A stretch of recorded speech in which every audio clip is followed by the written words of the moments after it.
one more guy here if I could. This Devin Harper, this linebacker they got from Oklahoma State that was drafted in the 6th round. Okay, this kid's 6 foot, he's 234 pounds. I tell you what, I was super impressed.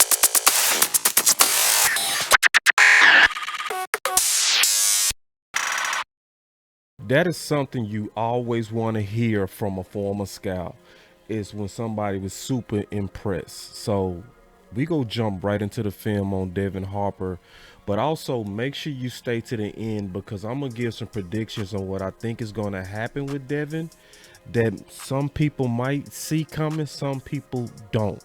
But going right into the film, I want to first kind of just go through what I see as I broke him down. So when you break it down, Devin, what you do see is an instinctive player, somebody that plays very hard, but the knock on him that you will see is average closing speed. So I'm gonna show him from multiple times to where you're gonna see him have a chance to close, and he does, but it appears average on film.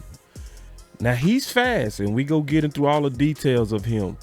But one of the good things is that he also gets off blocks well. So everybody that likely had a problem with LVE is going to like the fact that he gets off blocks and he attacks the run very well.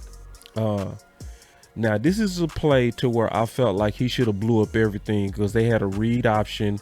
The quarterback was reading him, and then obviously he got outside of him. He should have just blew up the running back and the quarterback, and he would have made that play.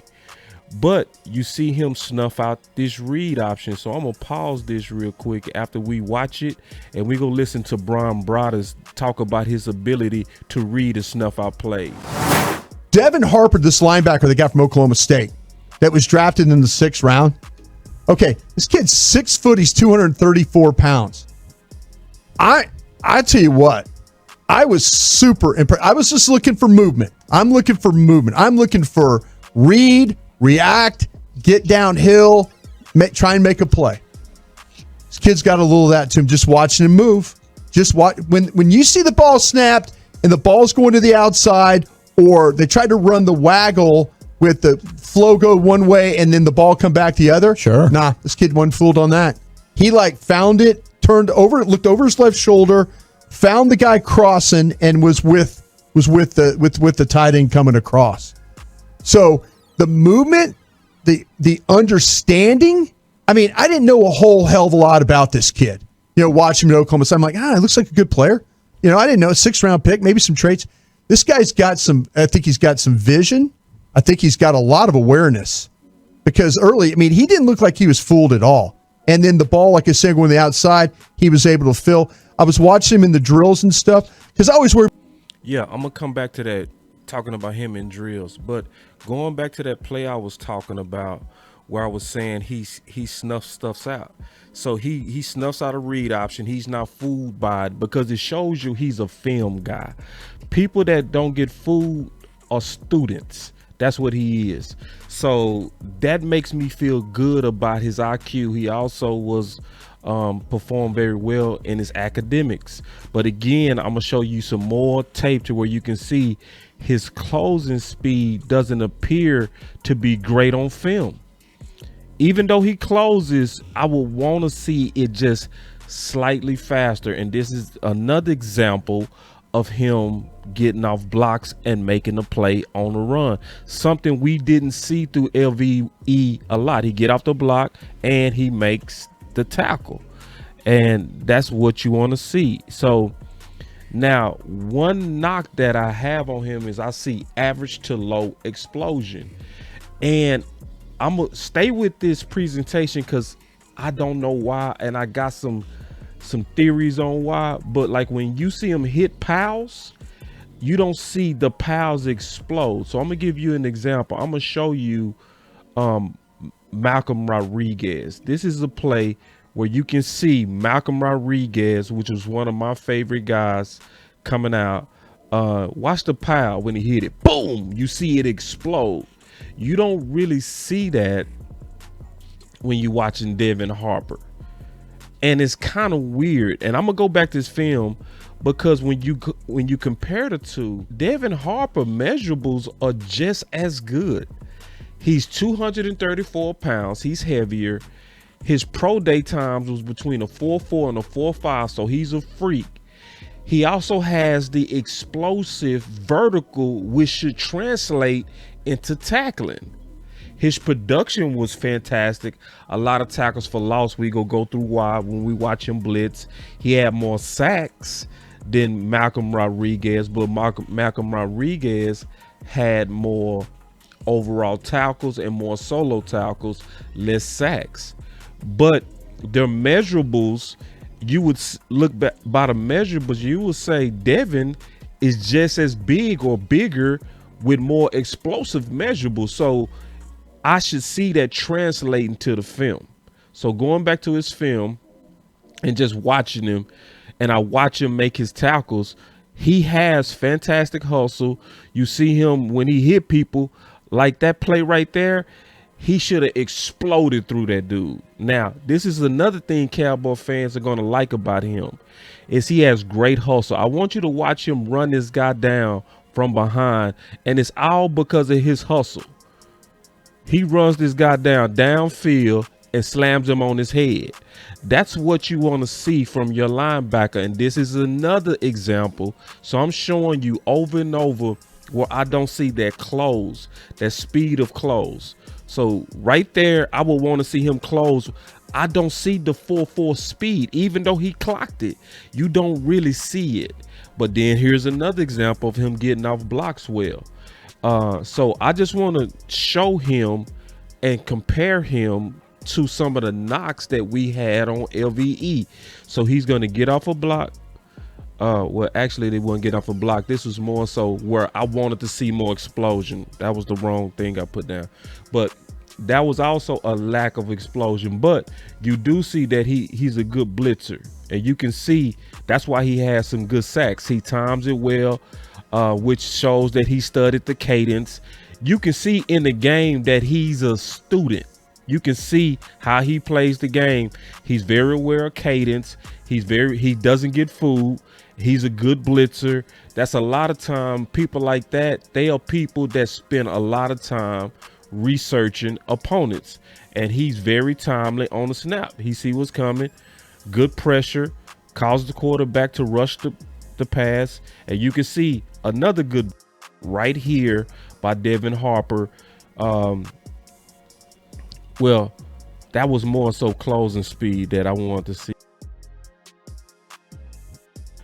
This is the blitz. This one should have been labeled the blitz. Oh, that wasn't a blitz either. But either way, oh yeah, that wasn't a blitz. That was just him making a game-winning tackle. So they won the game on that play. And I just want to show you the athletic side of Devin. So when you look at Devin, it's a couple of things that you notice. First of all, he's a super senior. He's a fifth-year senior, what you would call a COVID senior, because a lot of them had the option to come back to school. His first year fully starting was his senior year. He was mostly special teams and a rotational linebacker. Pretty much his college career, so you can say he has low tread, but he had great production in his final year. I mean, a very good, planned by one of my top 5 linebackers. So Devin has a lot going for him that's exciting to see. And I told y'all to wait to the end because I wanted to break down some and what I think is going to happen. Before we do, I want to let Bryan Broaddus finish, and then I'm going to comment on and respond to what he said, and then I'm going to go through my prediction of what I think is going to happen. Here we go. About linebackers that can't catch. Don't give me the guy that drops and then the ball hits him and it goes up in the air. I don't want that guy. This guy's got some decent ball skills. And I mean, like, okay, ball's thrown poorly. He's like making a catch.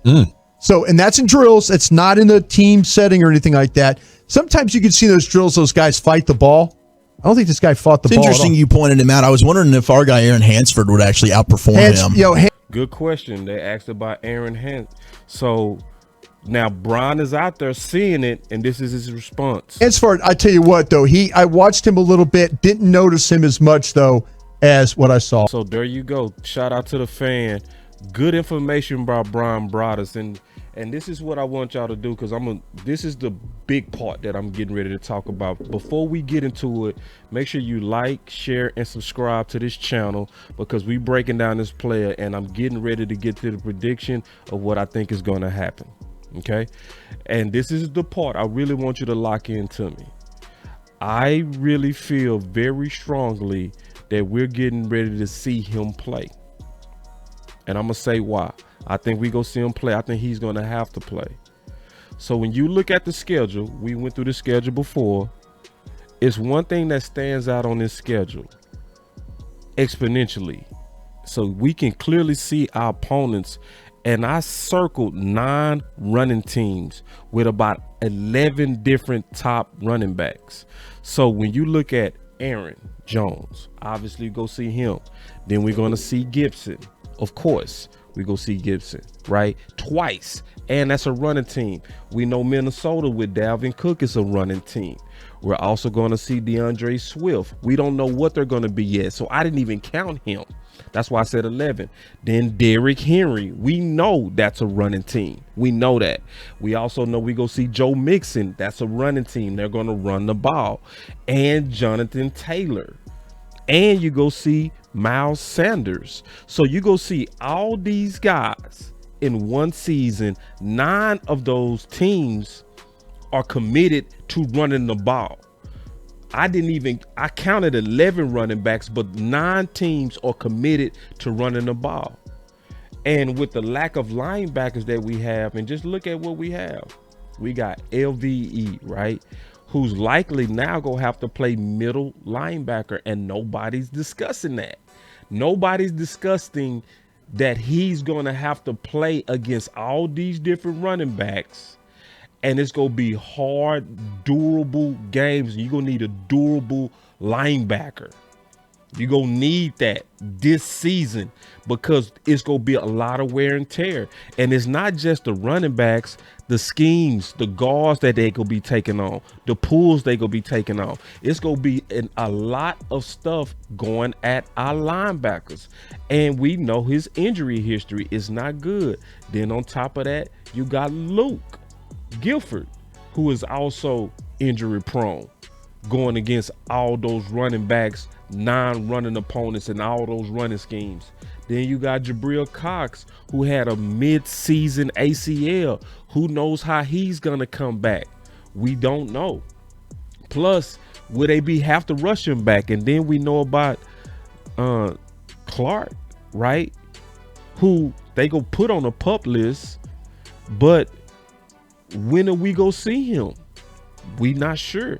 Even Sam Williams, Jerry mentioned Sam Williams, and he played some linebacker when he was at Ole Miss, but he was more so an outside linebacker, which is like an edge rusher. You didn't see him playing a lot of strong or middle linebacker. So even if you try to put him in that position, it would be a major learning curve on him. So the Dallas Cowboys got some stuff that they got to really consider when it comes to linebacker.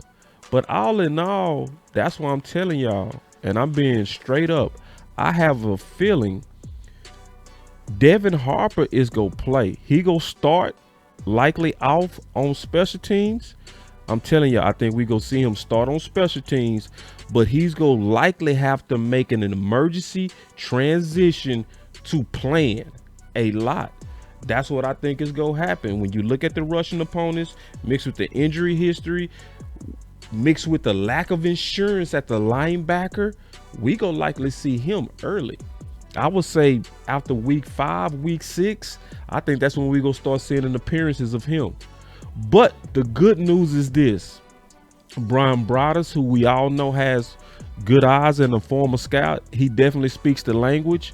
I like it. Even though it's shirts and shimmels, it's always a good thing, always, when a former scout says, I was very impressed with his day one.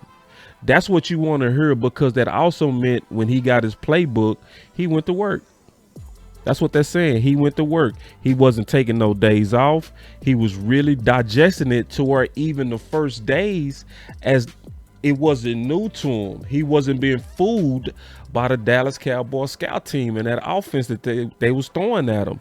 And Bryan Broaddus, he was clear on that. And that's what you definitely want to see when you looking at somebody that might have to play. So the good news is, as we break down this film and we look at him, he's a cerebral guy. He's a smart guy. He doesn't get fooled. He has great hustle. I would want to see him use his whole body because he has the measurements to explode through people, but he makes a lot of tackles without, to me, using the full force of the weight that he could. I would want to see him use everything about the measurables, the vertical, use your legs on your tackles, and I think you go have better explosion than what we saw on tape.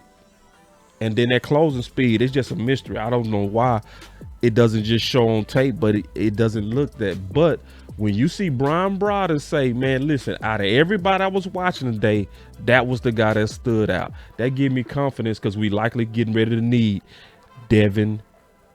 We getting ready to need you. So get ready, man. You know, we get ready to need Mr. Devin Harper. So this is Boss Cowboy Sports, where your voice matter. If you like this content, make sure you hit that like button, share it, and I want to get your thoughts on this in the comment section. I look forward to hearing from you.